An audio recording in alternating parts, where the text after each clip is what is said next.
ஒரு பச்சை பசுமையான காட்டில் ஒரு சின்ன அழகான முயல் வாழ்ந்து வந்தது. அதன் பெயர் மீனா. மீனா எப்போதும் சந்தோஷமாக காட்டில் ஓடித்திரிந்து விளையாடும்.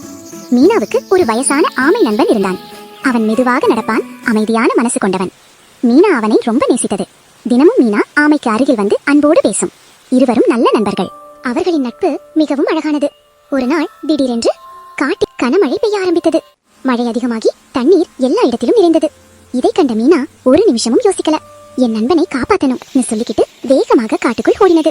அப்போது மீனா ஒரு பெரிய யானையை பார்த்தது. அந்த யானை ரொம்ப நல்ல மனசு கொண்டது. அமைதியாக நின்று கொண்டிருந்தது. மீனா நடந்ததையெல்லாம் சொல்லிச்சு. யானையுடனே உதவ முடிவு செய்தது. தன் நீளமான தும்பிக்கையால் ஆமையை மெதுவாக தூக்கி பாதுகாப்பான இடத்துக்கு எடுத்துச் சென்றது. ஆமை இப்போது பாதுகாப்பான இடத்தில். மீனா சந்தோஷத்தில் சிரிச்சது.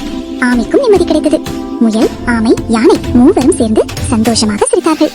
இந்த கதை நமக்கு என்ன சொல்லுது தெரியுமா? நண்பர்கள் கஷ்டத்தில் இருந்தா உதவி செய்யணும். அதுவே உண்மையான நட்பு. இந்த கதை உங்களுக்கு பிடிச்சிருந்தா லைக் பண்ணுங்க, சப்ஸ்கிரைப் பண்ண மறக்காதீங்க. மீண்டும் ஒரு நல்ல கதையோடு சந்திப்போம்.